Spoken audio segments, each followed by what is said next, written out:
Chers frères et sœurs, bonne fête de l'Ascension.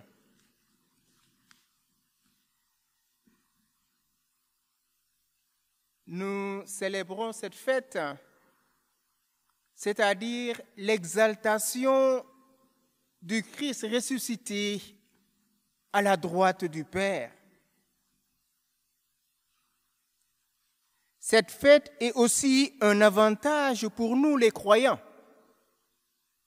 C'est l'inauguration d'une ère nouvelle de l'histoire du salut, celle du don de l'Esprit Saint.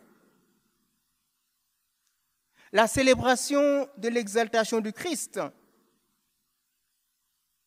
tourne nos regards vers le monde où nous vivons.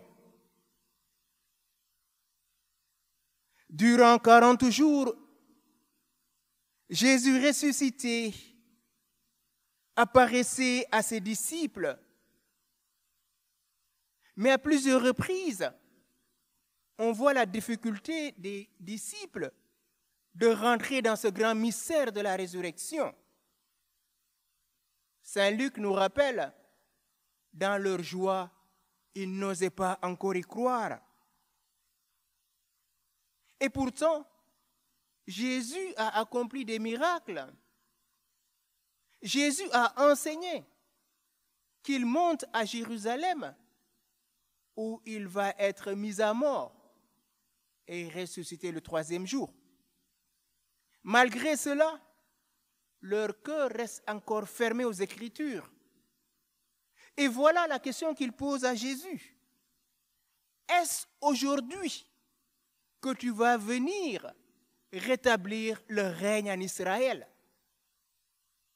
Autrement dit, les apôtres et les disciples ne sont pas encore rentrés dans le mystère de Jésus. Ils s'attendaient encore à un Messie temporel. Est-ce aujourd'hui? C'est pas mal d'être avec quelqu'un qui a une renommée.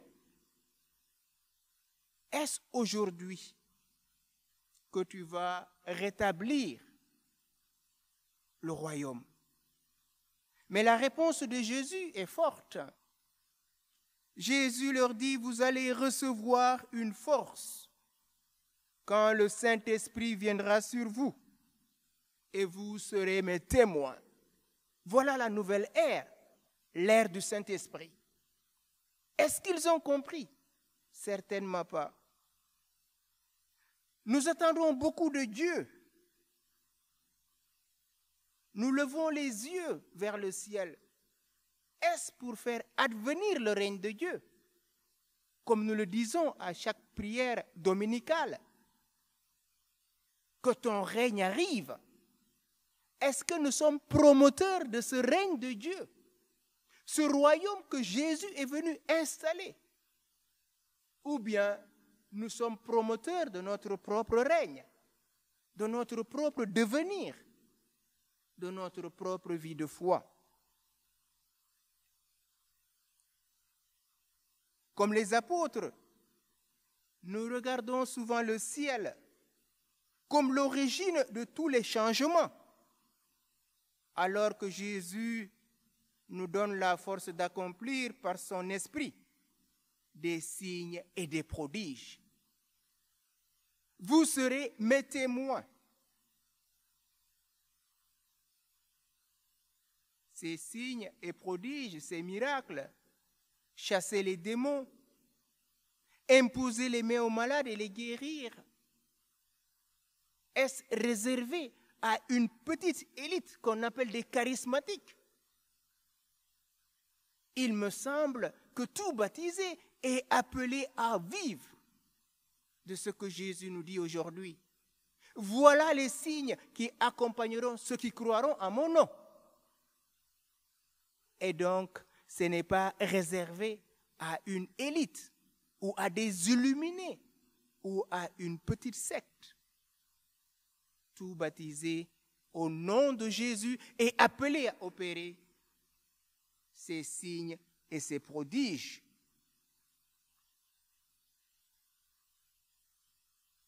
Ces dons du Saint-Esprit ou ces dons charismatiques, c'est-à-dire visibles, sensibles, c'est que Dieu œuvre avec nous. Cela ne vient pas d'une puissance humaine.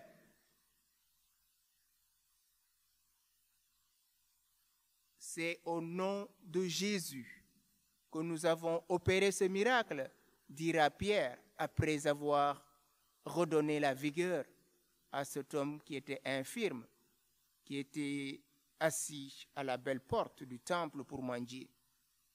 Pourquoi nous regardez-vous comme si c'était de notre propre pouvoir? Mais c'est au nom de Jésus.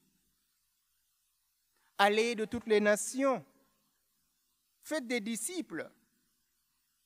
Aujourd'hui, nous avons l'audace d'annoncer Jésus-Christ, mort et ressuscité, et qui vit parmi nous, et qui est assis à la droite du Père. Comme nous le disons à chaque credo, d'où il reviendra, juger les vivants et les morts. Oui, Christ reviendra. Mais comme il le dit lui-même, quand le Fils de l'homme reviendra, trouvera-t-il encore la foi sur la terre?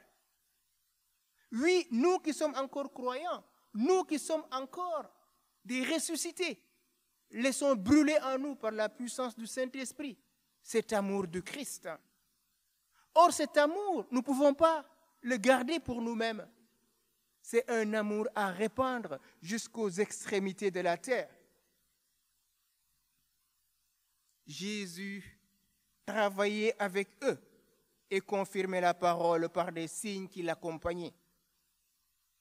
Pour ce faire, nous avons besoin beaucoup d'humilité, de douceur et de patience, en nous supportant mutuellement avec amour et en ayant à cœur l'unité par l'Esprit qui opère tout en tous, comme on l'a entendu dans cette lecture.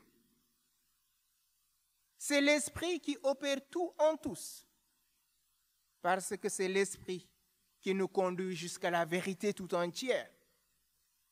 Jésus ressuscité et assis à la droite du Père, comme il le dit lui-même, je m'en vais vous préparer une place et je reviendrai vers vous. Ce retour du Christ ne doit pas être seulement un aspect cultuel, mais ça doit être un mode de vie, car nul ne connaît le jour ni l'heure quand il viendra frapper à la porte de notre cœur pour nous introduire dans la félicité éternelle. En ce jour de l'Ascension, ayons les yeux tournés vers Dieu.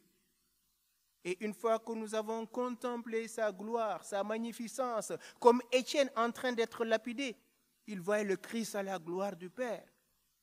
Une fois que nous aurons contemplé cette gloire, allons au service de nos frères et sœurs pour leur témoigner cette bonne nouvelle. Notre humanité meurt d'amour parce qu'il y a très peu de témoins de l'amour. Or, l'amour en vérité a été répandu dans notre cœur par l'Esprit Saint qui nous est donné. Demandons à la Vierge Marie, elle qui était là dans le silence de son cœur, en méditant toutes ces paroles, qu'elle puisse nous donner cette grâce, comme on l'a entendu dans le psaume, afin que tous les peuples battent des mains et acclament celui qui va dans les ovations vers la droite du Père.